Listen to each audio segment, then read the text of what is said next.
Welcome back, gamers. So today we have Splinter Caring Father as our Teenage Mutant Ninja Turtle Day Zero build for today. Splinter took a little bit of extra thinking on this one. He's really interesting, so let's dive into him. He's a 7 hand size, 22 health character with all and water as his symbols, champion and mutant as his traits. Interesting, we don't have a father trait or a sensei trait. As a first enhance, so the first enhance ability that we would play during any given attack, once per turn, tenacious or playable while committed, change this attack's speed and damage to the printed speed and damage of one other attack in your card pool. Now this is kind of weird because this means on offense, if we play a very strong attack first and then a weak attack, we can make the weak attack strong. Also, on our rival's turn, if we block with a weak attack, we can make a rival's other attack weak. So he's going to require a lot of thinking ahead on how you want to sequence things. And then he has an enhance on your rival's turn, commit him to ready 2 foundations. That's a very powerful ability, especially if you have some very powerful defensive foundations. So let's go into our attack package, because this is kind of where Splinter is kind of make or break. Because you intentionally want to have weak cards. So we'll start with holding all the cards. This is a 5/3, 1 high for 1, and a 1 high block. So if you block with this attack, you can make any of your rival's attacks a 1 speed, 1 damage move, which is nuts. And as a blitz, we can mill 1. This attack gets +1 speed and +1 damage for each card in your hand. So as a 7-hander, if we play this as our first card, we get +6 speed, +6 damage.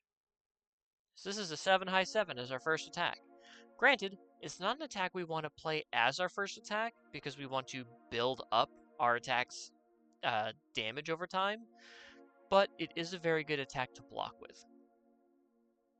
Next we have Stun Baton Thrust, a 3/3, 0 mid for 1 with a 1 mid block, and Stun 2. Stun 2 being an enhance that says your rival commits 2 foundations. So if we block with this card, we can make any rival attack once per turn a 0 mid 1, or a 0 speed 1 damage. That is bonkers. So as a blitz, we can ready 1 rival foundation. We can tell them, hey, that foundation that's committed, we're going to ready that up. Now, why would you want to do that? For the stun. Because as a response, after you play this attack's stun ability, this attack gets +X speed and +X damage. X equals the combined printed difficulty of the foundations stunned by that ability. So if you play this late in a string, and you first enhance, you blitz to ready up one of your rival's 3 difficulty foundations. And then you first enhance, make this a very powerful attack, and then say, hey, next I'm going to stun, and I'm going to stun your only 2 foundations that are up. Let's say it's like a 3 diff and a 1 diff. This gets 4 speed and 4 damage, on top of the damage and speed that it got from Splinter. So this could be a very powerful kill card, and a very powerful defensive card. For one of my big powerful attacks, I chose Humanity's Final Stand. This is a 7 difficulty, 3 control, 5 mid for 10 with a 0 mid block. It's got ranged and weapon. So imagine you play this as your first attack, and then on your 4th attack, when your rival has almost no defense, you play Stun Baton Thrust and make it a 7 mid 10, or a 5 mid 10. That's 10 damage that they're probably just going to have to eat. That's incredibly powerful. But as a response, after this attack is blocked, we can sacrifice up to 3 foundations, and for each foundation we sacrifice, we get to draw a card. So that could also be good for our holding all the cards, playing it, blitzing. So say we play this as our first attack, sack 3 foundations, and draw 3 cards. So that would put us at 9 cards in our hand. We play holding all the cards. We give it +8/+8. Because we'll have 8 cards in our hand. So this becomes a 9 high 9. Obviously, we have to do the blitz before the first enhance, but that means we save the first enhance for something like a stun baton thrust. And we can really stack a lot of damage on our rival and actually create some pretty threatening offensive turns. We just have to think about it a little harder than most. And as a deadlock blitz, so a blitz that we can only use if our rival has at least 11 foundations, we can double this attack speed. It becomes a 10 mid 10. Crazy. But another really powerful card here is Patchwork Baby. This is a 5/3, 3 mid for 1 with a 1 mid block, EX3, Powerful 3, Stun 2, and Tech. So Stun 2, as we've said, forces our rival to commit 2 foundations. EX and Powerful are the same ability, they both cost momentum, and you can spend any number of your momentum for each of these abilities, and for each momentum you spend on EX, you get plus 3 speed. For each momentum you spend on Powerful, you get plus 3 damage.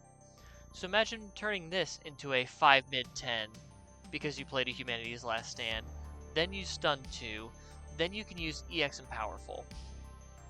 And then as an enhance, this attack gets plus X speed. X equals the highest keyword rating played this turn. So if you're stun 2, if you play stun 2, you can get 2 speed. If you use one of your Powerful or EX, you can get plus 3 speed.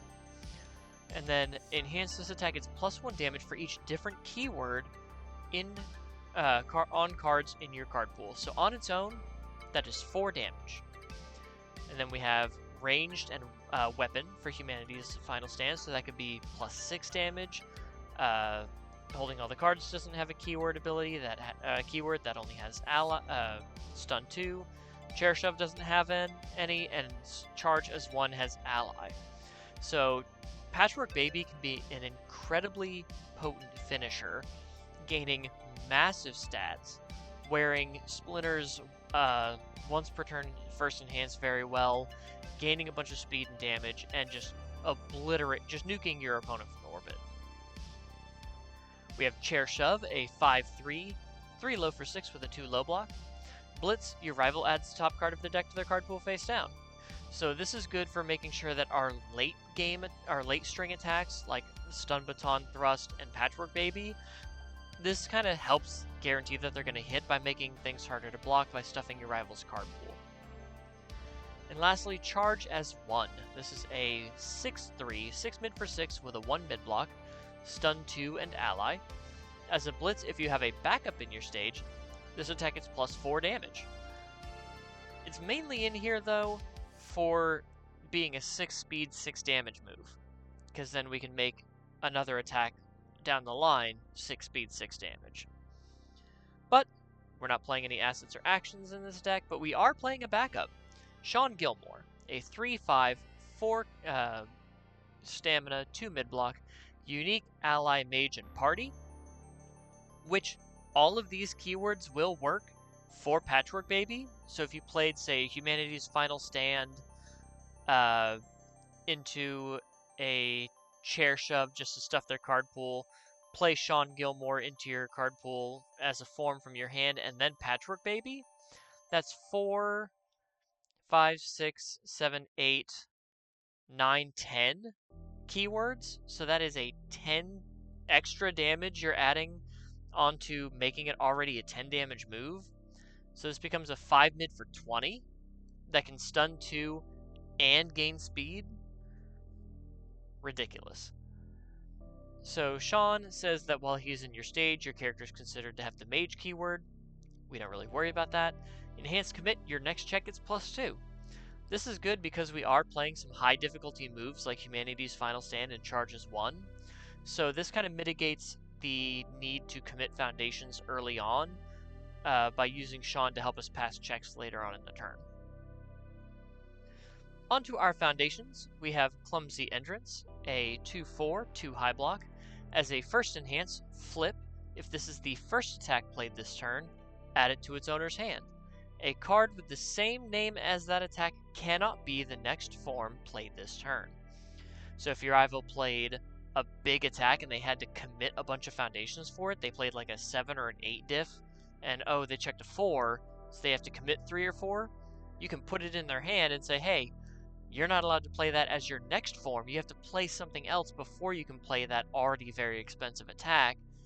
and it really messes up some of these like 4-check attack lines that focus on these really high difficulty moves. We have Fleeing Danger, a 2/5 with a 3 mid-block. Response, flip. After you completely block an attack, your rival adds the top card for the deck to their card pool face down.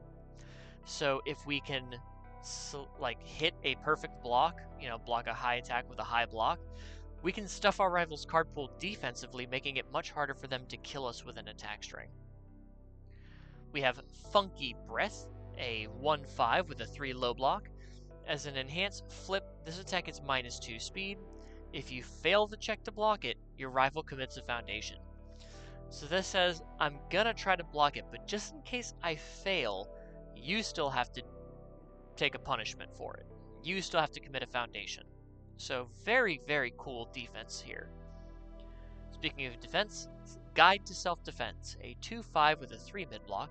Response, sacrifice. After you block with an attack card, you get to add that card back to your hand. So very cool here.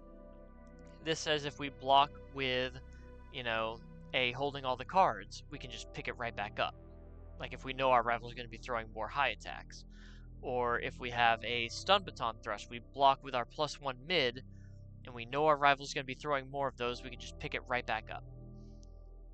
Or if we need to block with like one of our higher difficulty ones, like Humanity's Final Stanza 0 mid. If we block with this and pick it up for later, we can then block with another, weaker attack to use in a later, to use our first enhance later in the turn. We have Moment of Normalcy, a 2/5 with a 3 high block and the unique keyword. Enhance Commit, return this attack to its printed speed or damage. So if we're going to try to block something, we can return it to printed speed. If we're just trying to take an attack on the chin, we can return it to printed damage. We are a 7 hand size, 22 health character, so kind of don't want to take attacks on the chin, but sometimes you might need to. We have Thoughtful Classmate. This is a 2/5 with a 3 mid block. Response, flip. At the start of your end phase, add 1 mid attack from your card pool to your hand. That's mainly here for the Patchwork Babies and the Stun Baton Thrust. Cards that allow us to block with a +1 mid block and then reduce our rival's attack's damage to 1. So just all in all, very powerful card here. And you can play this card on both of his symbols, so no matter what mid attack that has very low stats you're running, you can do this. We have Invincible Body, a 3/5 with a 4 mid block. First enhance, remove, reduce this attack's damage to 0. So after we've already used Splinter, we can use this first enhance to say, hey, this attack, we're going to 0 out its damage. Now this does need to be the first attack enhance that we play, but it doesn't have to be, we don't have to immediately push that button. We can let our rival try to boost it up first and see, basically play a game of chicken. How high are you willing to boost this before I push this button? Or how much are you willing to risk before I risk pushing this button? We have Resting Up, a 1/5 with a 3 low block. Enhance Commit, this attack gets -2 speed. If your character is committed, it gets -3 speed instead. So a cool combo is you can commit this for -2 speed, and then Splinter, commit him to ready Resting Up, and then on your rival's next attack, commit it for -3 speed. So you get to reuse your speed hate, and you get more speed hate through it. We have number 10 Pro Hero. This is a 0/6 with a 1 high block. It's just a very good stats card. It's good for an early build. It's a great high block. It's a 6 check. It really helps out a lot. It's just a good, simple card. We have Defending Pageant Queen, a 2/5 with a 3 high block. Enhance Remove, reduce this attack speed to 1. Splinter is all about reducing your rival's numbers to the absolute lowest they can go. It is brutal. We have What is a Symbol, a 2/5 with a 3 high block.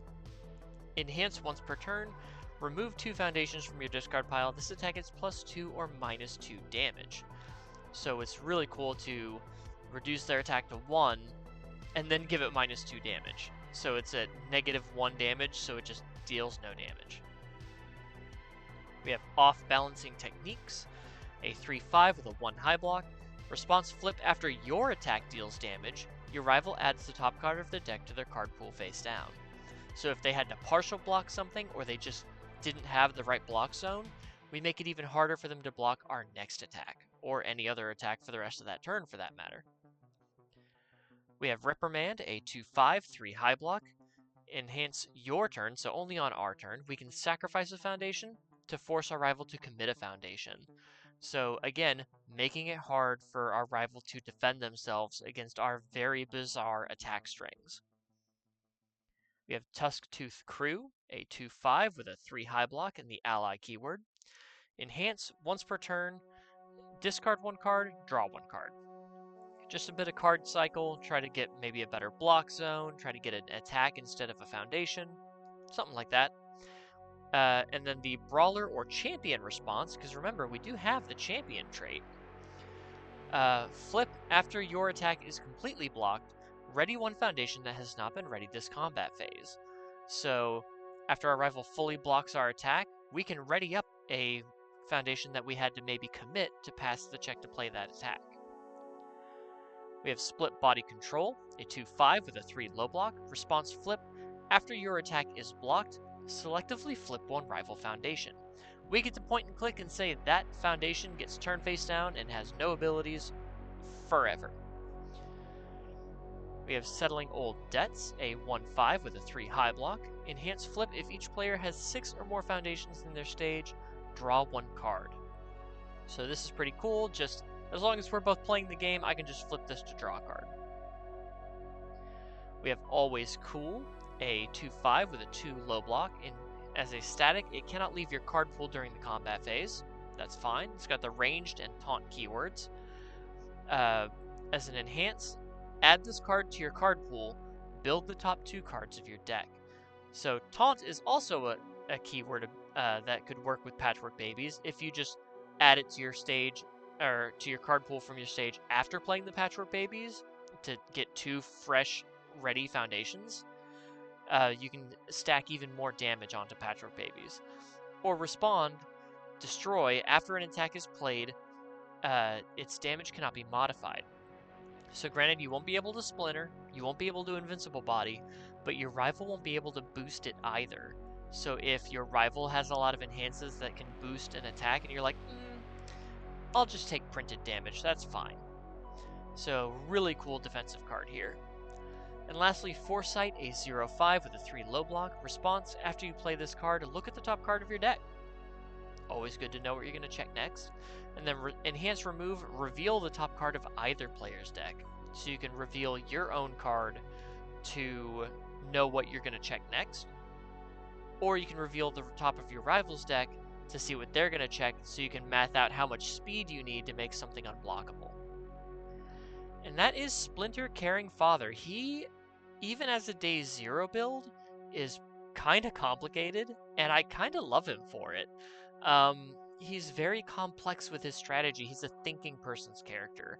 You got to constantly think, what attacks do I throw? What attacks do I hold so I can block? Which attacks do I reduce to 1 or 2 damage? How am I going to find my damage? How am I going to find my defense?